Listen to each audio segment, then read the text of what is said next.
Hello friends. आज हम सीख रहे हैं चैप्टर नंबर 7 डेडलॉक और हमारा टॉपिक है बैंकर्स एल्गोरिथम। तो ये बैंकर्स एल्गोरिथम हम क्यों यूज करते हैं? जब हमें डेडलॉक डिटेक्शन या डेडलॉक अवॉइड करना है तो और रिसोर्स के मल्टीपल इंस्टेंसेस है तो हम बैंकर्स एल्गोरिथम यूज करते हैं।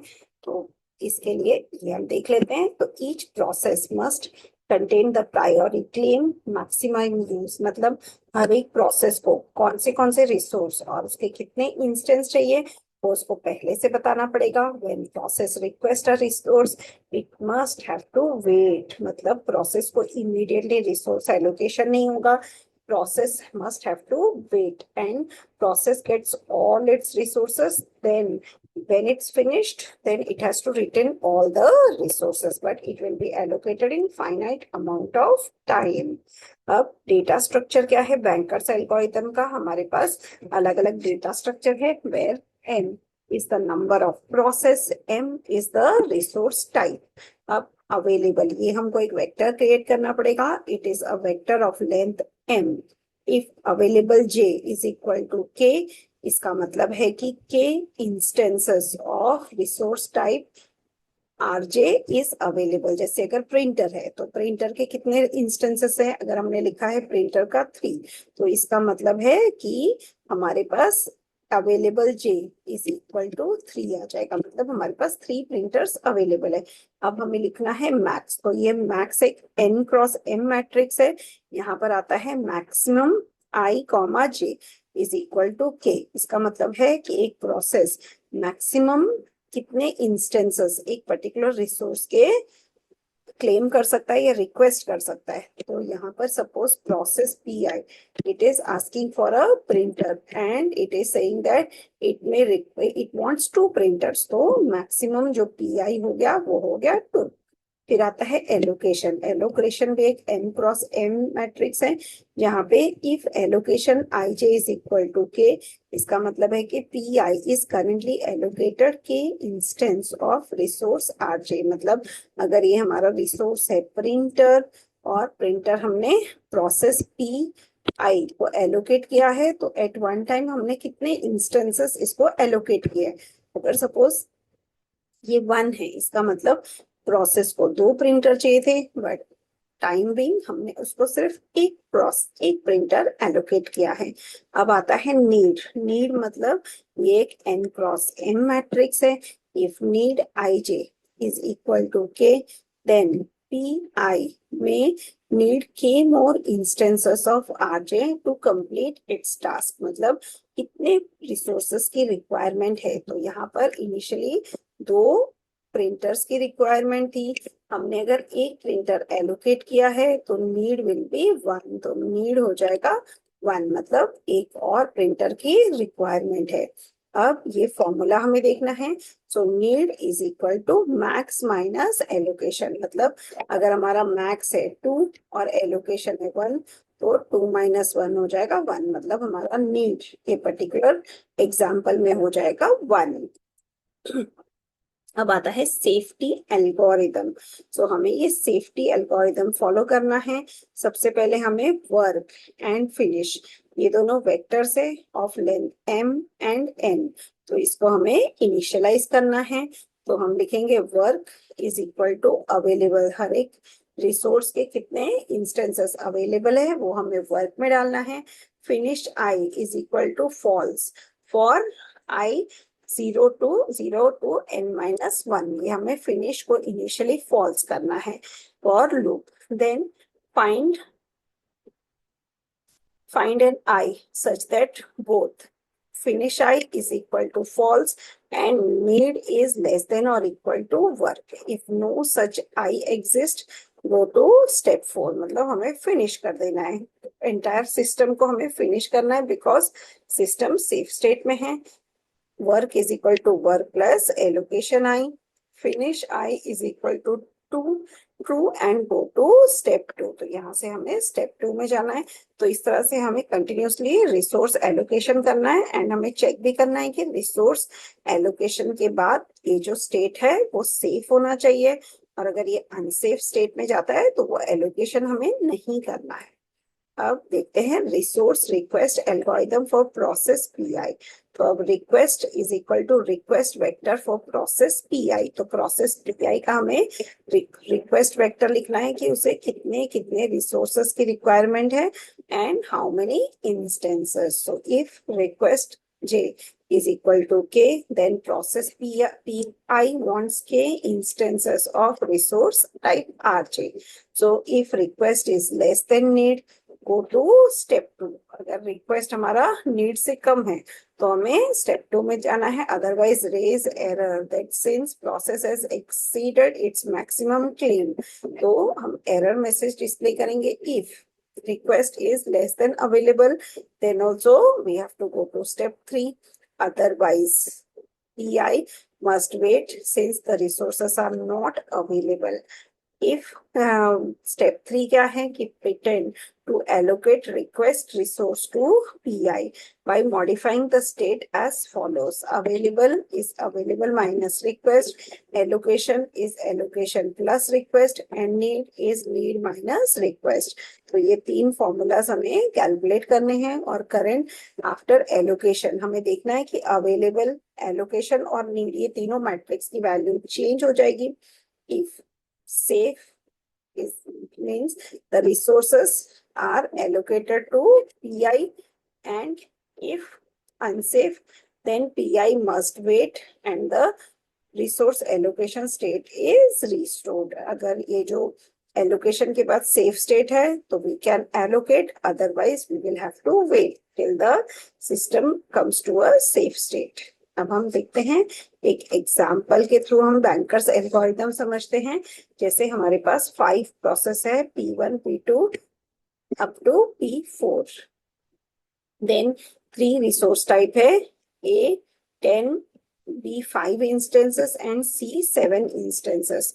देन हमारा एक पर्टिकुलर टाइम में जो एलोकेशन है वो दिया हुआ है P1 P2 up till P4। ये सारे हमारे रिसोर्सेस हो गए। इनका जो एलोकेशन है फॉर A B C ये है 0 1 0 2 0 0 3 0 2 2 1 1 एंड 0 0 2। और मैक्सिमम जो एलोकेशन, मैक्सिमम की जो रिक्वायरमेंट है वो यहाँ पे दिया हुआ है।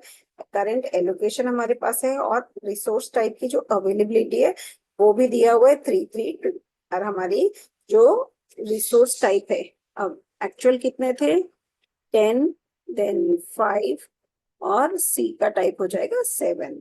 तो अब हमें देखना है कि ये सेफ स्टेट है कि नहीं। So this is a snapshot. अब हमें क्या करना है, the content of the matrix need is defined to be max minus allocation. तो हमें क्या करना है, मैक्स माइनस एलोकेशन करके यहाँ पर नीड मैट्रिक्स इसको कंप्लीट करना है। तो जैसे अगर देखते हैं 7 5 3 और अवेलेबल कितना है 3 3 2, तो इसको हम सब्ट्रैक्ट करेंगे मैक्स माइनस एलोकेशन। तो हम क्या करेंगे, ये मैक्स माइनस एलोकेशन करके ये नीड मैट्रिक्स का वैल्यू फाइंड आउट करेंगे। जैसे 7 माइनस 0 ये आ जाएगा 7, 5 माइनस 1 आ जाएगा 4, 3 माइनस 0 आ जाएगा 3। तो इस तरह से हमें सारे नीड मैट्रिक्स की वैल्यू कैलकुलेट करनी है। ये आ जाएगा 7 4 3 1 2 2 6 0 0 1 2 2 6 0 0, then 0 1 1 4 3 1। So 0 1 1 and 4 4 3 1। तो हमारा नीड मैट्रिक्स का वैल्यू कैलकुलेट हो गया। अब the system is in safe state since there is a sequence P1 P3 P4 P2 P0 that satisfy the safety criteria। तो हमें एक पर्टिकुलर ऐसा सीक्वेंस फाइंड आउट करना है जिसके बाद हम सारे प्रोसेस को एग्जीक्यूट कर सकते हैं क्या। तो अगर हम लेते हैं फर्स्ट हम P1 को एग्जीक्यूट करेंगे, तो ये देखिए यहाँ पर अवेलेबल रिसोर्सेस है 3। तो हम क्या करेंगे, अगर ये जो 3 रिसोर्सेस है यहाँ पे 3, इसको अगर हम इस प्रोसेस को एलोकेट कर देंगे, यहाँ पर हमने 2 एलोकेट कर दिया, तो ये देखिए हमारे पास था अवेलेबल 3 3 2।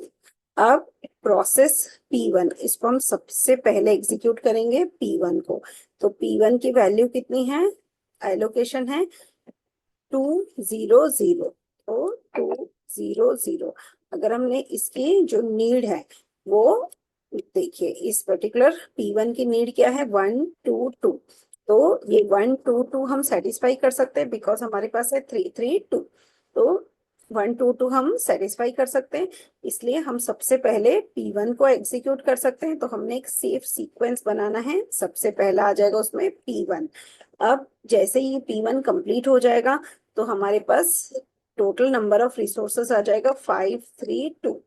अब ये जो 532 है, इससे हम कौन सा प्रोसेस एग्जीक्यूट कर सकते हैं, P3।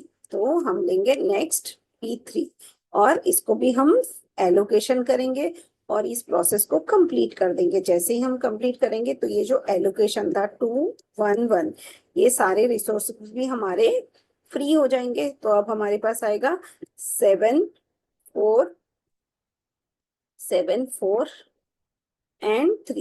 अब हमें क्या करना है, देखना है कि कौन सा प्रोसेस हम नेक्स्ट एग्जीक्यूट कर सकते हैं। तो हम P4 इसको भी हम एग्जीक्यूट कर सकते हैं। तो हम लेंगे P4 और P4 का जो एलोकेशन है, नीड है 431, इसको भी हम ये सारे रिसोर्सेस एलोकेट कर सकते हैं। तो ये जो P4 है ये कंप्लीट हो जाएगा। जब कंप्लीट हो जाएगा तो यहाँ पर ये जो रिसोर्सेस फ्री होंगे वो हो जाएगा 7 4 और 5। अब ये 7 4 5 रिसोर्सेस लेके हम P2 को भी कंप्लीट कर सकते हैं बिकॉज यहाँ पे 6 रिसोर्सेस की रिक्वायरमेंट है। तो जैसे ही हम P2 को कंप्लीट करेंगे तो क्या होगा, ये जो एलोकेशन है P2 का, दैट इज 302, ये भी फ्री हो जाएगा। तो अब आ जाएगा 10 4 और 7। तो अब हम इसे लेके P1 P0 इसको भी हम कंप्लीट कर सकते हैं। तो इस तरह से अगर हमें कोई भी एक सेफ सीक्वेंस मिल जाता है तो हम बोलेंगे कि ये सिस्टम हमारा सेफ स्टेट में है। तो ये देखिए, यहाँ पर हमें एक पर्टिकुलर सीक्वेंस मिलना चाहिए, जैसे P1 P3 P4 P2 P0। तो ये हमारा एक सेफ सीक्वेंस हमारे पास आ गया जिसको हम लाइन बाय लाइन एग्जीक्यूट कर सकते हैं। तो हम कह सकते हैं कि ये हमारा सेफ स्टेट में है। अब P1 का रिक्वेस्ट आ गया 102। तो हमारा P1 का रिक्वेस्ट 102, इसको क्या करना है, हमें एलोकेट करना है। यहाँ पे देखिए, P1 का रिक्वेस्ट आ गया 102। P1 का रिक्वेस्ट है 102। तो अगर हमें इसे हमने एलोकेट कर दिया 102, तो 102 इसको हमें सब्ट्रैक्ट करना है तो आ जाएगा 230। अब ये जो 230 ये रिसोर्सेस हमारे अवेलेबल हो गए क्योंकि हमने टी का जो P1 को हमने 102 का एलोकेशन कर दिया। तो यहाँ पे P1 को 102 ये हमने और एलोकेट कर दिया। तो हमारे पास अब हो गया 230। तो अब हमें देखना है कि 230 इससे हम एक सेफ सीक्वेंस हमें मिलेगा क्या। अगर हमें सेफ सीक्वेंस नहीं मिलेगा तो ये एलोकेशन हमें नहीं करना है। तो हमें पहले चेक करना है कि इससे हम एक सेफ सीक्वेंस बना सकते हैं क्या। So executing shows the sequence P1 P3 P4 P0 P2 satisfy the safety requirement. तो हम इसे एलोकेशन कर सकते हैं। वैसे ही अगर सपोज और एक रिक्वेस्ट आया 330 फ्रॉम P4, तो इसे हम ग्रांट कर सकते हैं कि नहीं। फिर 020 इसको भी हम ग्रांट कर सकते हैं कि नहीं, वो हमें चेक करना है कि after granting are we in the safe state, मतलब हमें एक ऐसा सेफ सीक्वेंस मिलता है क्या, जैसे इसमें हमें मिल गया P1 P3 P4 P0 P2। तो अगर हमें सेफ सीक्वेंस मिलता है तो हम एलोकेशन करेंगे, अदरवाइज नहीं करेंगे। So I hope this banker's algorithm is clear and understood. Thank you.